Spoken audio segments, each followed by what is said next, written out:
All right, welcome to another episode of Now That We Have Recovered. My name is John W., and today we have on the show Mark. Mark, great to have you on here. Thank you. I don't know if you want to do any kind of an introduction of any sort. Maybe start out with, let's go with a sobriety date. How about that? Okay, sobriety date is 8/17/1981. 1981. You've been sober longer than I've been alive. So we're going to start right there. Sober longer than you've been on this earth. Okay. Yeah. Fantastic. All right. Well, usually what we do, why don't you tell me maybe how things were for you towards the end of your using, drinking, whatever, before you had started in recovery. What did that look like for you?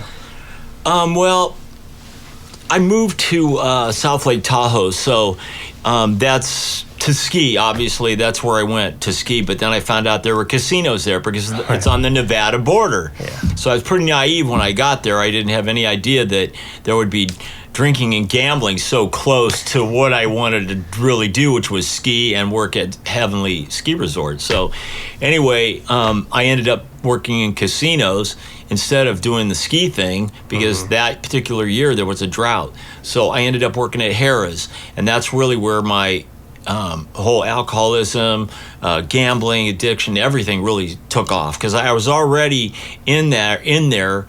I was already drinking, but I wasn't gambling too yet. So once I started working in the casinos, it was like a whole new world just opened up for me. And at first it was really fun. I'm not going to lie. It was just super fun because it was high energy. You know, I loved the games. I loved the whole atmosphere, the people I was playing with. It was all people I worked with. So as soon as we'd get off work, we'd just take our name tags off. We'd be, boom, right at the tables, gambling. Going party, yeah. Oh, it was fun. We had a good time. And then towards the end, though, what happened was it just became a routine. So the fun kind of wore off, just like anything else. You do it too much, and it's kind of like, well, it's not as fun as it was. But by that time, now I got to. Now I have to. It's like just this need to drink, the need to get that rush from gambling. And so towards the end, for me, it was because I worked in the casinos, I always had cash. And so I would take that cash, and every time I get off work, I'd tell myself, no, we're going to go home. We're not going to keep our money, but we're going to have a drink first. And inevitably, what happens? You take that drink, well, you know what, and then a couple more drinks, and then before you know it, I'm going, I think I'll play a little bit. It's not such a bad idea anymore. No, the idea got better. And so then what happened was...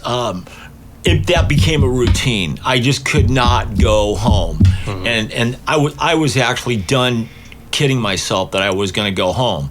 You know, in my mind, I'm like, I'm just going to spend whatever money I made during the day. I'm just going to go to a table, see if I can double it, triple it, maybe even make $400 or $500, and then on top of that, you get free drinks. I mean, it doesn't get much better than that for me. You know what I mean? Free drinks, gambling, pretty women, because the cocktail waitresses are all gorgeous, and they're all flirty. When you have a lot of money and you're giving them $5 a drink as a tip, they're on you. Yeah. They're just on you because they know. Yeah. That's how they make their money. So anyway, towards the end, I was just doing it so often that when I get a paycheck, which is actually get a check instead of just my regular cash, I would just spend it almost all of it, down to maybe like $5 or $6. Don't ask me why. I'd always have $5 or $10 left, but I would. And then I just got really sick of that lifestyle. And finally, I remember towards the end, I was working at this one little casino because I had burned myself out on the bigger casino. So I need to get away from them. And I went down to the end at this little place called the Nugget. And I was working there. And I remember distinctly the right towards the end, I had gone out, drank all night, gambled. I was with this girl, and then the next morning, I didn't even sleep. I just went to work, and I had the shakes. I had tremors, visible tremors, and I'd never had that before because I was coming off alcohol now. And so I went to work, and the boss there just said, "You need to just go home. You're in bad shape." I was only there for like an hour, and she just sent me home. And so here I have a perfectly good car that works, but it has no gas in it. Right. because I'm drinking and gambling. I have to walk the whole distance, which is probably like from State Line out to Tahoe Keys Boulevard was probably like 5 or 6 miles, just walking and thinking about what I'm doing, you know. And so the next day when I came back, she goes, "You need to go to AA." Okay. How did she know that? She knew it. She saw what I was doing. Right. You know what I mean? And that's kind of where I hit. She said, "You know what? So and so, I forget who it was. One of my coworkers' husbands was in the program, and she goes, you need to talk to Buddy." That was his name, and he'll take you to your first meeting. And I got to tell you, I don't know why I didn't resist, but I didn't. I was just so done that I was willing to go to that meeting because I was just so flat. And so when I went to that meeting, I heard everything I needed to hear, you know, to tell me that, you know what, maybe you ought to think about what you're doing, and are you an alcoholic, you know? And I was like, well, maybe. And I went for about a week without raising my hand, and then I realized, you know what, after everyone talked, I am one. Sure. The relatability came I in. am one, right, right. Now, I wish I could say that it stuck. I got about 25 days or so. And then just because I think this alcoholism is cunning, baffling, and powerful, that day came when I decided, well, you know, I haven't drank for a while. I'm okay. You know what I mean? It just came to my head that drinking would be okay. And I went around the corner. I didn't even go to a different casino. I went right around the corner to my bartender friend, another Mark, and I ordered a drink, and he goes, "Oh, you're off the wagon?" I'm like, yeah, I'm off the wagon now. Even the bartender knew. He knew. Even the bartender It's knew you crazy. weren't supposed to be drinking. Yeah. "Oh, you're off the wagon now." I go, "Yeah, I'm off the wagon now," without even a thought of what I'm doing, right? Yeah. And so I just end up doing all the same stuff. I get a buzz. I go home. I get my roommate's sister, bring her back. We go out. She goes, "Let's go back to the club." I'm like, "All right." We go back. I borrow money from her. We get drunk. We get, you know, I gamble money from her that I borrowed. And then all of a sudden it hits me. We're at this, like, she goes, "Well, I'm hungry. I want to get something to eat." All right, fine. So we're at a casino restaurant, right? And then we're eating. And all of a sudden it dawns on me, I'm doing the same thing again. And I'm not kidding you. I am not a crier, but right then tears started coming down. It was embarrassing to her because she's just trying to have fun. She's having fun, and here I am just melting down. Right. And that was it. That was my defining moment when I realized I needed help. Yeah, that's a good description, because I think it describes a lot of us that we have made a decision. Somewhere along the way, we fight with ourselves of whether it's the right decision, and then when we start battling ourselves, is when the true nature of us comes out, I think, in what we want to do. I think we have to go through that. A lot of people. I do. Yeah, I know I did. I do. You know, and whether it's a good idea or not, and you want to do it, you dedicate yourself. One of my questions, I guess, is why do you think we do that? Why do you think that is?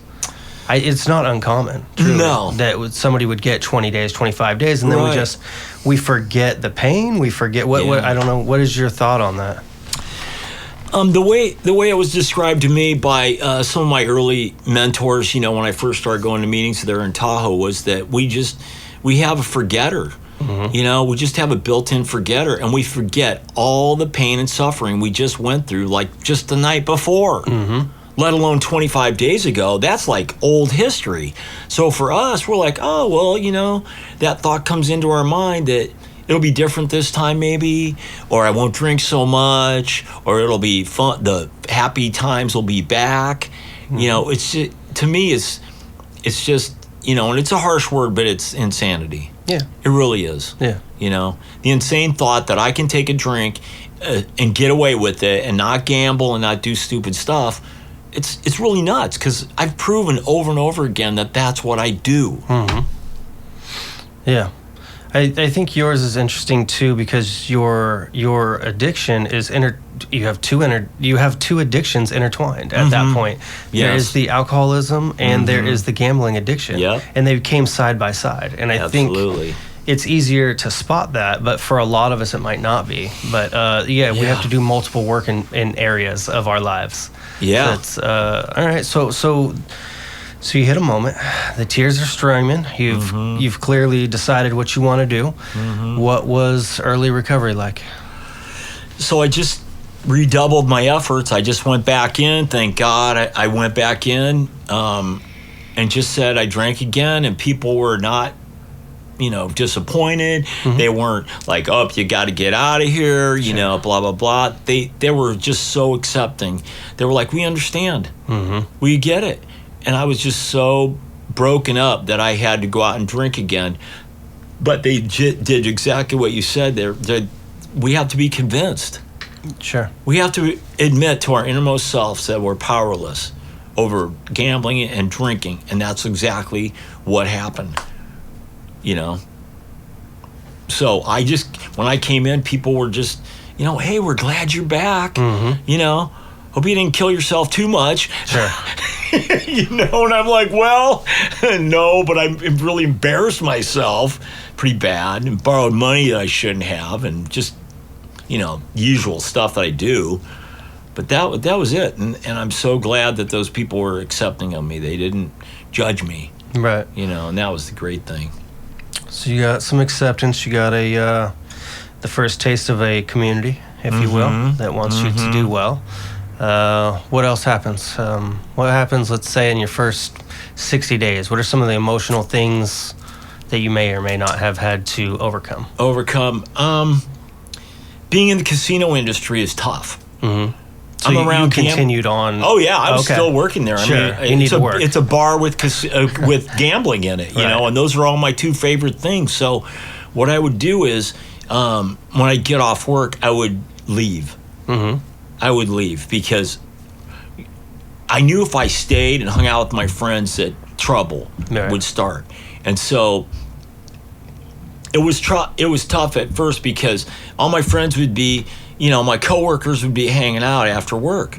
And I tried a little bit, not very long. I tried to hang out with them, but I realized that pretty soon if I hung out with them at the bar after work, I was going to drink again. I knew it. I knew in my heart I was just going to want to join in on the fun because I was just drinking 7-Up and Cokes and stuff like that.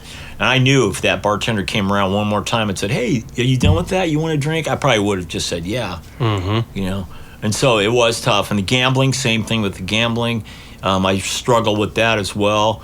I get those paychecks and I'd just be like, oh, man, I've got money now. Yay. So that thought, oh, hey, we've got a bunch of money now. Let's go, and so I really did struggle with both of those things at first. But I feel like the meetings and the people in the meetings just kept me from repeating that cycle over again. So those first 60 days, I just went to a lot of meetings before the great part was I worked swing shifts, so I'd go to a meeting before I'd go to work. You know what I mean? Yeah. So then I'm like, I've got a head full of recovery before I go in there. So I've got all that stuff in my head. I got the Serenity Prayer. I've got all those tools that everyone's teaching me when I go in those places. And so when I leave and I don't drink, I feel I'm happy, like I got away. I made it to the California side, and I'm good. Right, that was the safe side. It was. I'm not a bar drinker, so I was safe. So I will say there was an instrumental guy, and I don't even remember this guy's name, but when I first got sober, this is an important fact. He was going through a divorce. Now this guy's got a lot of stuff going on in his life, bad things, but he was willing, this is how the program works, he was willing to meet me after work and follow me across the state line. So I could get home. Just to make sure you went on the straight path home. Because my car always would turn into one of the casinos before I would get home, right? It would just turn right or left. And so he would follow me, and we'd sit and have coffee after work, but then we would go. And he did that probably for about 3 or 4 times. And then he left town. He was getting a divorce and he left. Yeah. So it was just a short spurt and he was just helping himself. Like a month, but it kept him sober. And I realized that later on. That's why he was doing it. Absolutely. Even though he's going through all this hell with his ex-wife, with his wife and all his, who knows what else. Never mentioned her at all. Just said, yeah, I'm going through a divorce, and that was it. So who knows where he is? I hope he stayed sober. Yeah. Yeah.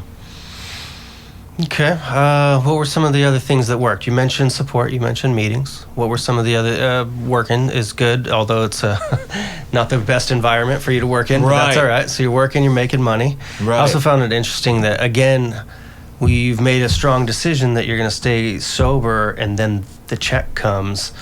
And now that we're holding this money, now it's another question again. It's just interesting how our mind, that's why I keep asking, what do you think it is? Because there's so many reasons, I think, that the first might have just been boredom, or I thought, something was fun and I was missing something. Yeah. I cleared that up. I'm not missing anything. Okay. I focus back, and then here 30 days later, I get this money. Now I have to reassess again. It's just, it's insanity, I guess, as you said. It's very interesting. So, what were some of the other key things you think helped you in early recovery?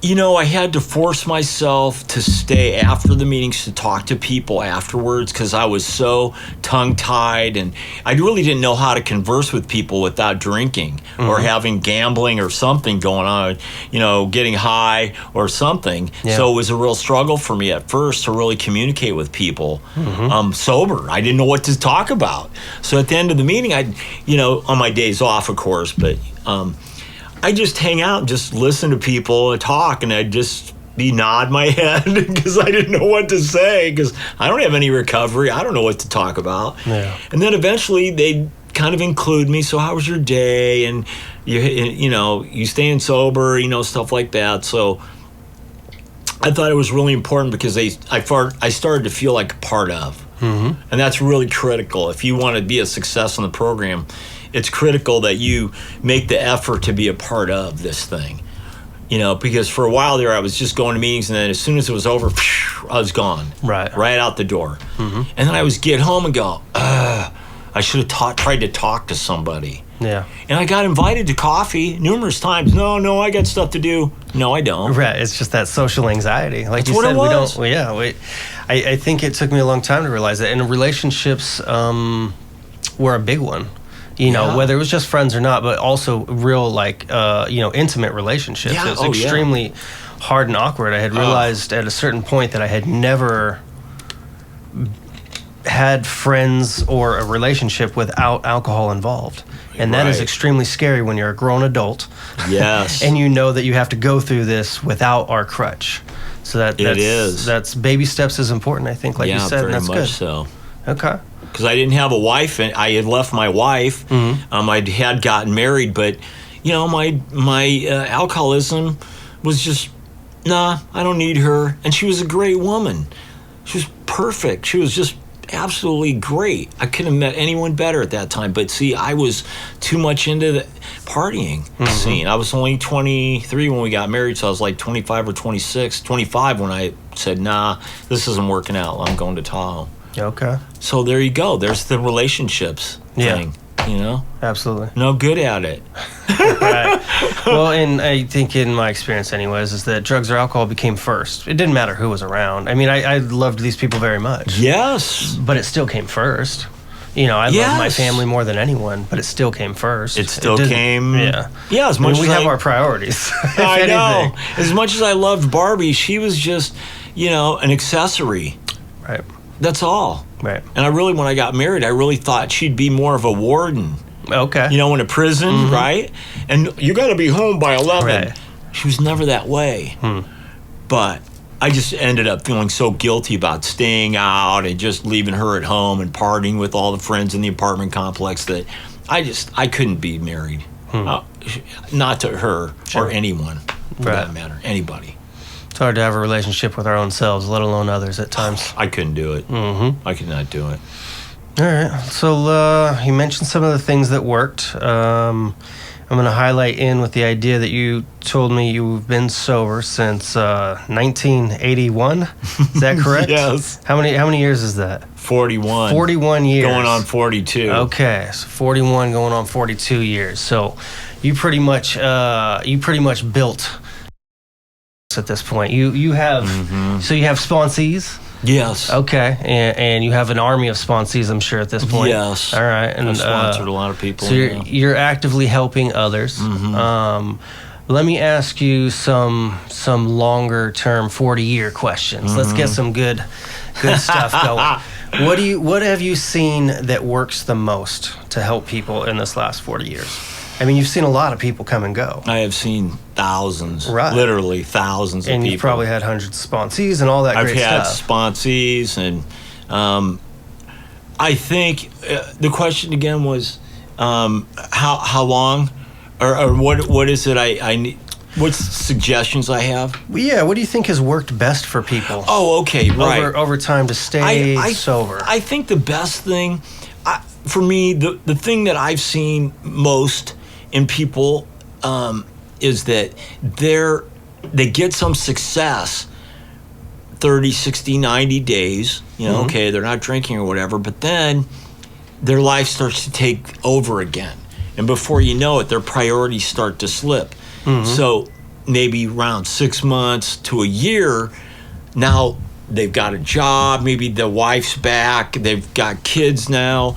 Their priorities start to get switched around because at first it was all program. But now it's like, now they have a wife, or a girlfriend, and you know what I mean? So now that AA priority has slipped down from number 1 to like maybe 2, and then 3 or 4 or 5, maybe even lower. And so that happened to me personally, so I know exactly how it works.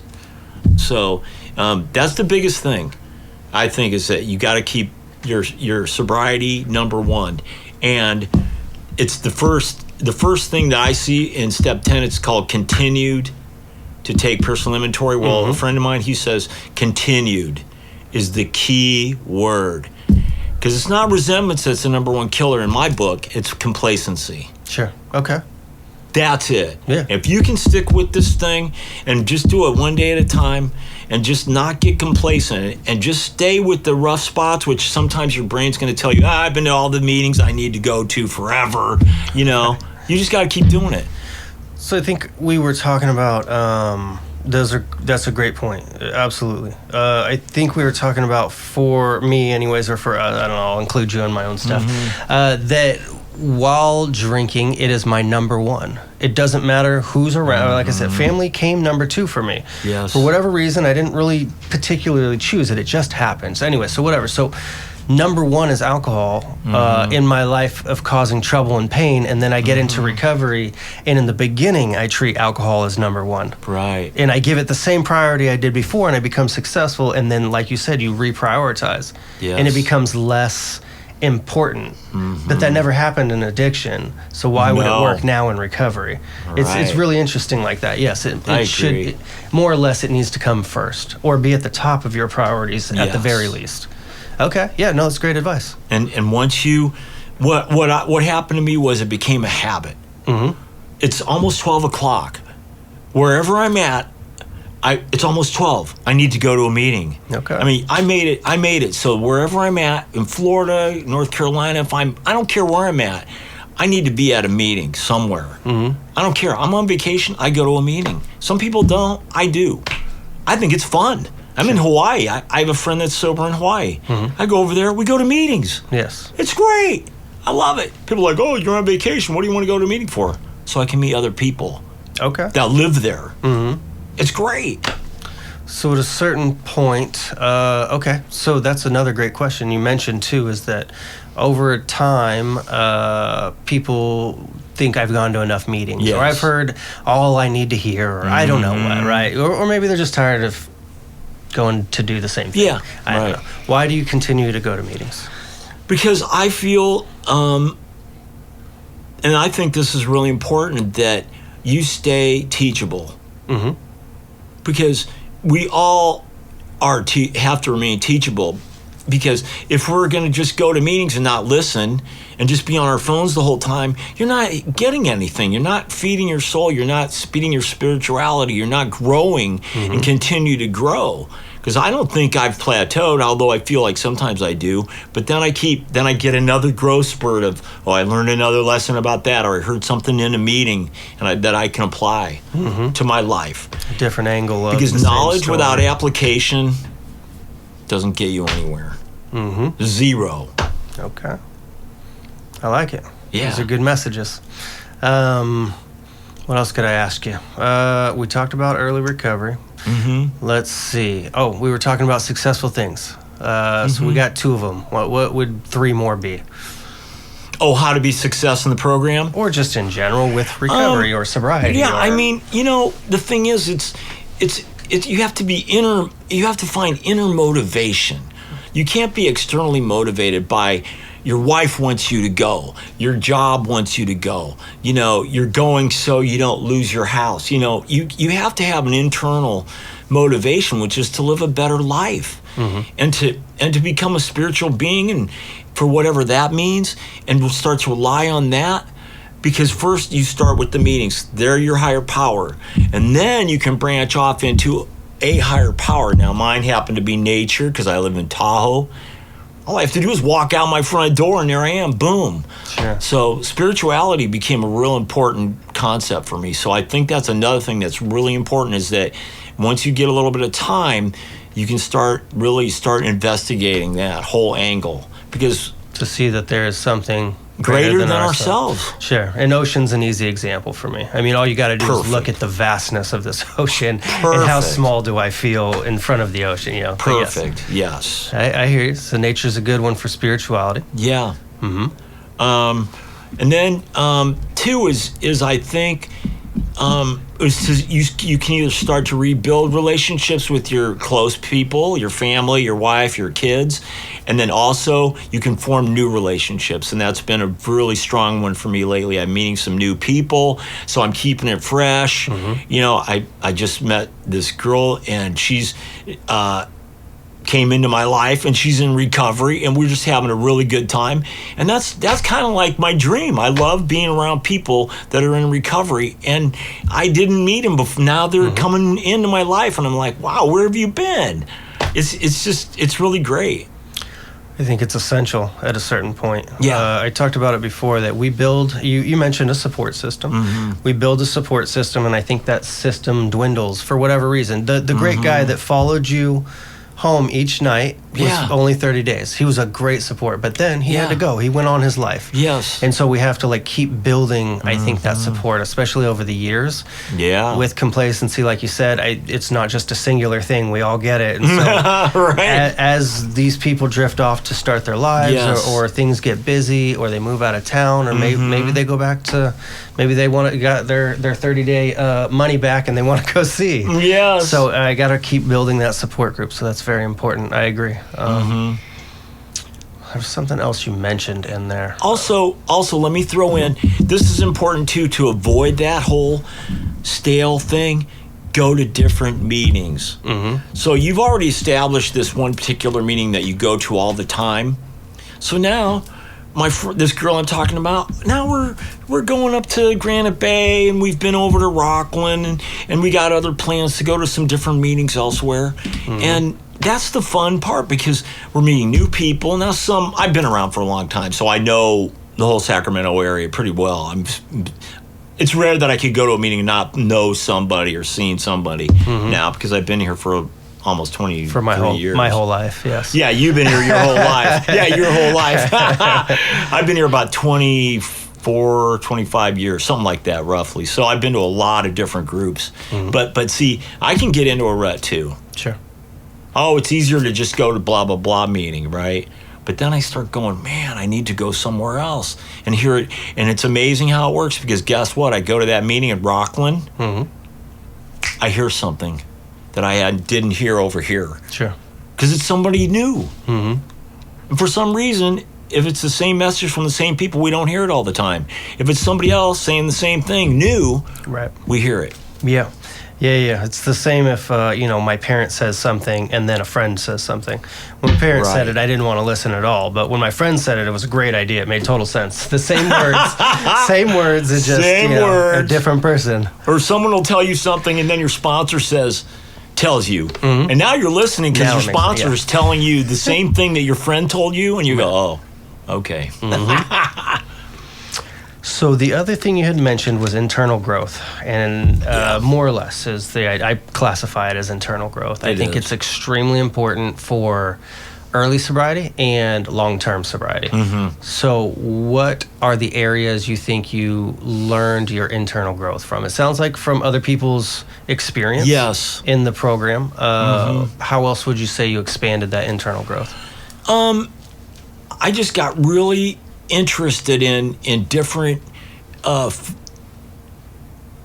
forms of worship, let's put it that way, or higher powers. And so I started doing yoga. Okay. Right? So that was kind of a progression for me. So I started doing yoga. And from yoga, it progressed into a meditation group. Because I've never been able to do that. So I joined a meditation group. And from that meditation group, I was getting fed spirituality. I was feeling it. We'd go to these different events. And then finally, about 6 or 7 years ago, we all went to Hawaii on a retreat. Okay. It was amazing. I bet. And I would have missed that whole experience if I hadn't been for just me going from yoga to the meditation group to chanting and to this and that, and now on a retreat in Hawaii with our own private beach. I mean, everything. And so to me, that's that spirituality. There's so many books. I read all the books Fair Oaks Library had on Buddhism. Okay. Yeah. Every single one of them. And then I started reading some other ones that I found in bookstores and stuff like that. I was really fascinated by it.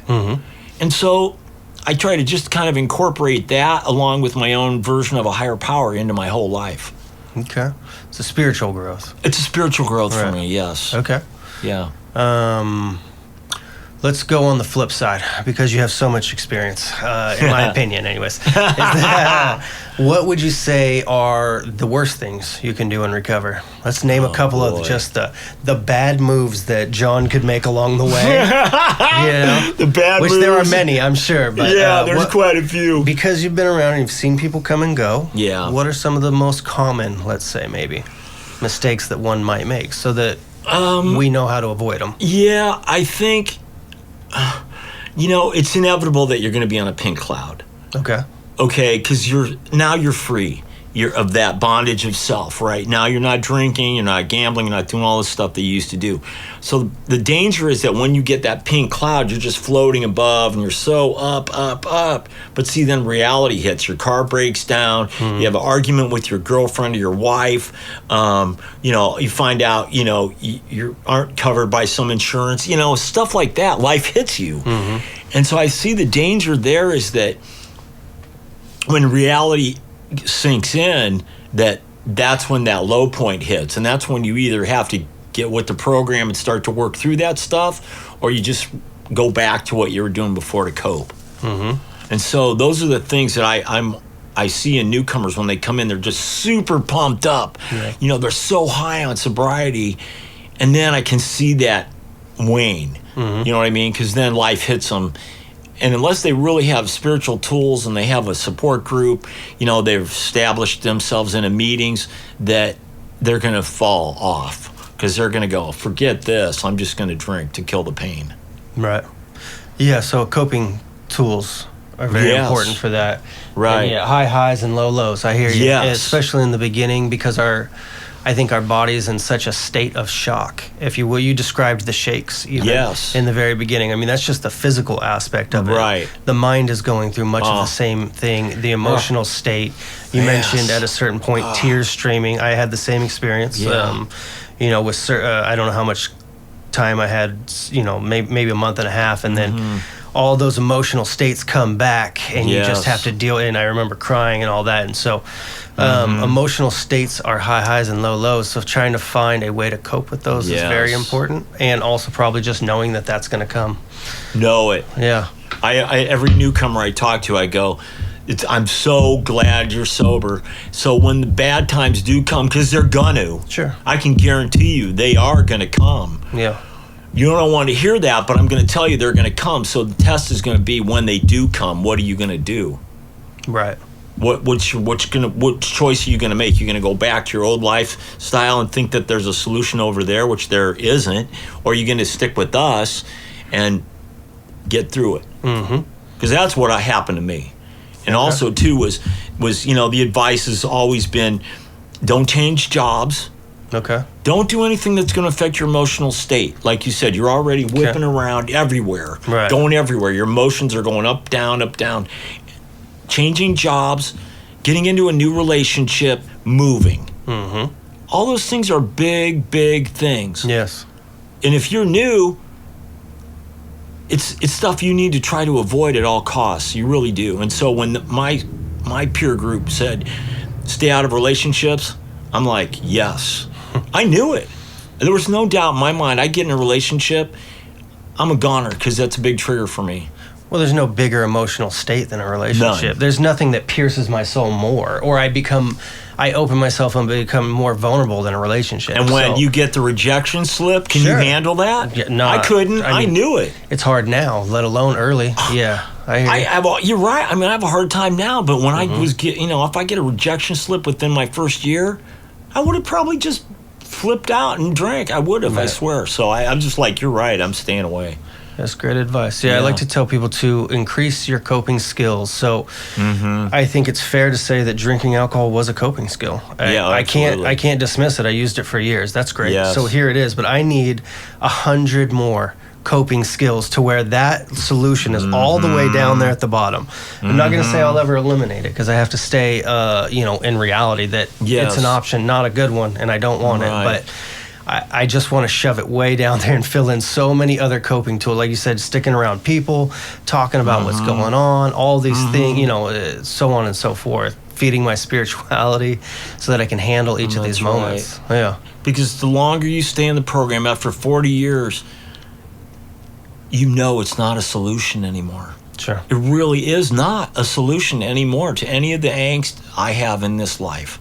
It will not take away anything, the pain of breakups, of divorces, deaths. It will not take any of that pain away. And if it does, it may be for a minute moment. Fleeting, yeah. A very minute moment. Because then the guilt and remorse will take right over. And that stacks on to what we already had. Yeah, the guilt and remorse. Yeah, so just stick those on my problems I already had. Right. Yeah. And there's one friend of mine, he goes, the thing about alcohol, it's a shit multiplier. Right. And it really is.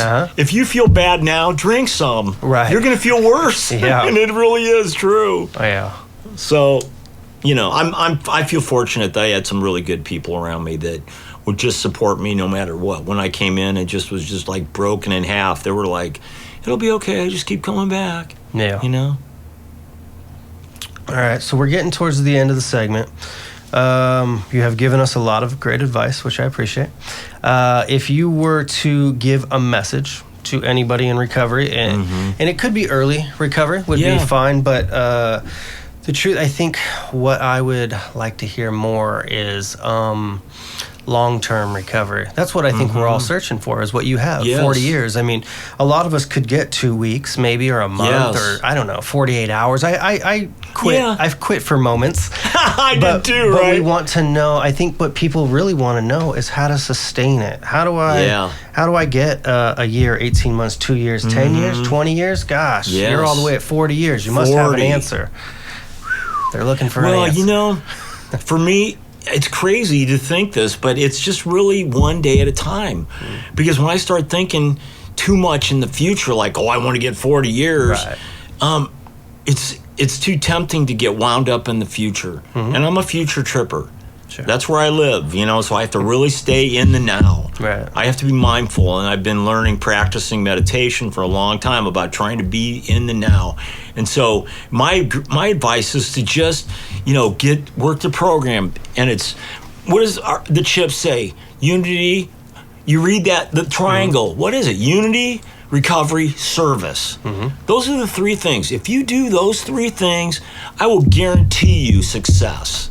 If you do, you carry the message to other alcoholics. You make that your primary purpose, but you also work your own steps, and you also take care of your own life, that you're not just focused on all these guys over here, but you have to take care of you. Right. Where am I? Because I've seen lots of people sponsor 20 people at once, but because it's an avoidance tactic. They're not avoiding looking at themselves. Right. I try not to do that. And those other people become the priority. They do, and like not you. And so now it's not my own alcoholism. No. It's, it's somebody else's, which Right. I'm here to help, great, but I still, I'm my own I need to focus take first. care of me. Yeah. Okay. Yeah. That's great So, advice. That's the best advice, I think. And like I said before, stay teachable. Mm-hmm. Don't. I mean, you're going to, but try not to say I've learned everything I'm going to learn. That I got a degree now, I'm out of here. Mm-hmm. That to me, that's what I see people doing, is that I've learned everything I'm going to learn. I know how to fly the airplane now. Sure. You don't. Right. You still don't know how to fly the airplane. You still need a co-pilot over there to help you. So That makes sense. Yeah. Again, just having the knowledge doesn't do it. No. You could read a book all you wanted. Yeah. It's just not the same as living it each day. Just nice and simple. That's right. Okay. You could read a book about flying an airplane. It's not going to help you. Sure. Because once you get in that thing and you're actually taking off on the runway and you're in there by yourself, Right.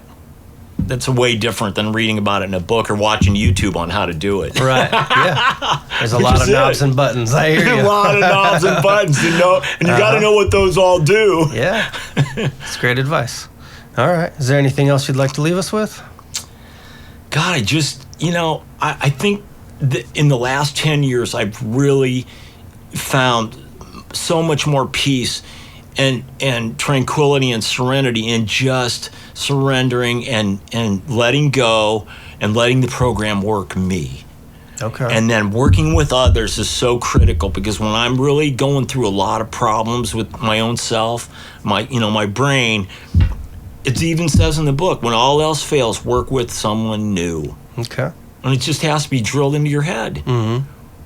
If you have a year, you're still got more than somebody else does. Sure. 30 days, even the guy next to you may have 10. Mm-hmm. So he's looking at you like an old timer. Sure. So that's my message, Give back is service. to give back. Mm-hmm. All And right. it took me a while to find that out, but I finally did. Awesome. Yeah. All right. Well, thanks for coming out. I You're appreciate welcome. everything. Thank you, man. Nice having you. All right, thank you.